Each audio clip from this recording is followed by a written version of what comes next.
In Afghanistan, a drone flies over a small village, capturing the attention of the locals who prepare for an imminent attack. American soldiers soon arrive, only to find the town deserted as the villagers hide inside. The soldiers continue their search and encounter a suspicious man carrying a bomb. They surround him, demanding that he drop his weapon. Initially ignoring the threat, the man eventually pulls out a gun, forcing the soldiers to shoot him. Jake, one of the soldiers, informs Colonel Mason about the situation and requests permission to disarm the bomb. Despite Mason's refusal, Jake proceeds to disarm it successfully. Suddenly, a second bomb detonates, killing most of the soldiers. The remaining soldiers engage in a fierce gunfight with the locals. As the battle rages on, American soldiers fall one by one, leaving only Jake and Mason alive. Jake narrowly avoids being shot by the enemy, thanks to Mason's intervention. Just as things seem dire, a helicopter arrives, providing an opportunity for Jake and Mason to escape. 5 years later, Jake struggles to adjust to civilian life while dealing with post-traumatic stress disorder, PTSD. He works at an auto shop owned by Earl, facing challenges with entitled clients. Despite the difficulties, Jake cherishes his time with his family, always maintaining a cheerful demeanor for his son. However, financial troubles strain his relationship with his wife, who points out their unpaid bills. Jake promises to handle the situation, as he always does. While putting his son to bed, Jake shares a picture and a story about his old squad, mentioning that Mason was present at the hospital when their baby was born. Jake expresses regret for not having spoken to Mason in a while and evades his son's question about killing people. The next day, Jake encounters a group of gangsters at the auto shop, claiming that Earl owes them money. When Jake tries to intervene, the gang leader, Fresh, orders his men to attack him. Using a wrench, Jake easily defeats them. Fresh, however, brandishes a gun, warning Jake before leaving with his gang, promising a future confrontation. Jake confronts Earl, who confesses his past involvement with the gang but assures Jake that he will protect their neighborhood and family. Feeling like he is still at war, Jake calls his family to check on them, but his wife suggests involving the police instead of taking matters into his own hands. Later that evening, Jake returns home to find Fresh in his car, mentioning payback before driving away. Panicked, Jake rushes inside and discovers his family dead. Overwhelmed with grief, he screams and breaks down. The police arrive to question him, but Jake snaps and flees in his truck. Driving through the city, Jake searches for Fresh's car while memories of his happy family moments flood his mind. Eventually, he finds the car parked outside a club. Armed with a gun, Jake storms inside and mercilessly kills every gang member. When he is about to kill Fresh, the latter explains that he did not intend to kill Jake's family but was left with no choice. Unmoved, Jake shoots Fresh as well. 5 months later, Jake is serving time in prison, haunted by his PTSD and consumed by thoughts of Fresh killing his family. One day, Mason visits Jake, offering to reopen the case. However, Jake refuses, believing he deserves to be in prison and expressing his lack of remorse. He asks Mason never to return and instructs the guard to take him back to his cell. That night, Jake reminisces about his time in the army and Mason's retirement after saving his life. Some time later, a stranger named Ramsey visits Jake in prison, revealing that he runs a private task force called Section 8. Impressed by Jake's record, Ramsey offers him a chance to regain his purpose. Despite initial resistance, Jake eventually accepts, driven by the desire to be seen as a hero by his son. In Washington, D.C., Ramsey introduces Jake to the rest of the team and gives him a tour of their headquarters, referred to as the Batcave. He explains that they receive orders from the State Department and the NSA to handle threats against national security. Mueller becomes Jake's mentor, accompanying him on missions until he gains seniority. Jake is given a new identity, complete with a bank account, apartment, vehicle, and backstory, as he is considered dead to the world. During an initiation process, Ajax provokes Jake, leading to a physical altercation.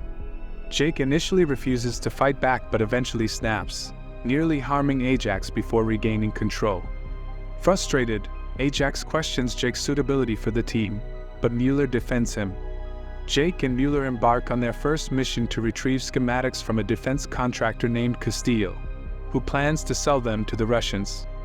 Reluctant to kill again, Jake finds himself in the midst of a gunfight between Castillo's gang and the Russians. He eliminates all the gang members and retrieves the schematics, but leaves 2 scared women alive. Ramsey reprimands Jake for compromising the mission's integrity, while Jake accuses Ramsey of disregarding human life.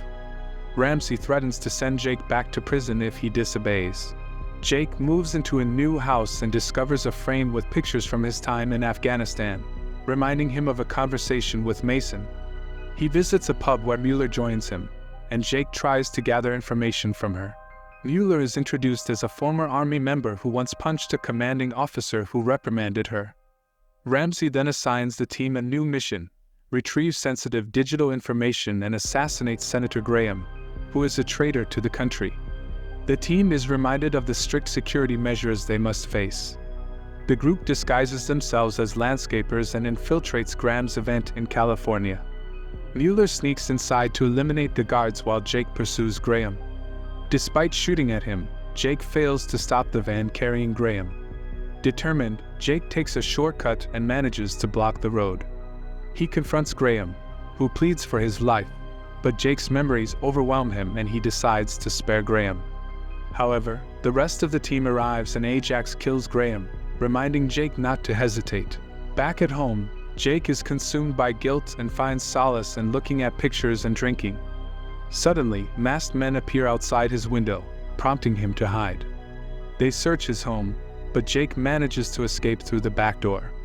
The next day, Jake confides in Mason, who reveals that the current Section 8 is a corrupt organization with connections in Washington. Jake is in serious danger if he is running from them. Mason promises to make some calls and offers Jake money and a gun. Jake returns to his hometown and receives a call from Ramsey, who wants to meet and discuss their situation. Jake refuses, prompting Ramsey to instruct Mueller to contact Locke, who is hiding in Argentina, and assign him the mission of killing Jake. Later, Jake learns from his son's best friend that his family was seen with people resembling secret agents before their murder. Before he can gather more information, Locke appears and opens fire. Jake protects the kid and escapes while Locke shoots civilians and evades the police. Jake seeks refuge at Earl's shop, reminiscing about how Earl raised him after his parents' death. The team tracks him down, and Jake and Earl arm themselves to defend against the attackers. Earl saves Jake from being shot by Elias. Jake fights Brunner on top of a car and uses a screwdriver to kill him when Ajax's carelessness distracts Brunner. Jake uses Brunner's body as a shield against Ajax's gunfire and manages to retrieve his gun. The two engage in a brutal hand-to-hand fight, but Mueller shoots Ajax, allowing Jake to escape. Earl gives Jake his car keys, and Jake flees as the police arrive. In the car, Mueller reveals that she wants to leave Section 8 as well. Jake is skeptical but demands to be taken to Ramsey's location.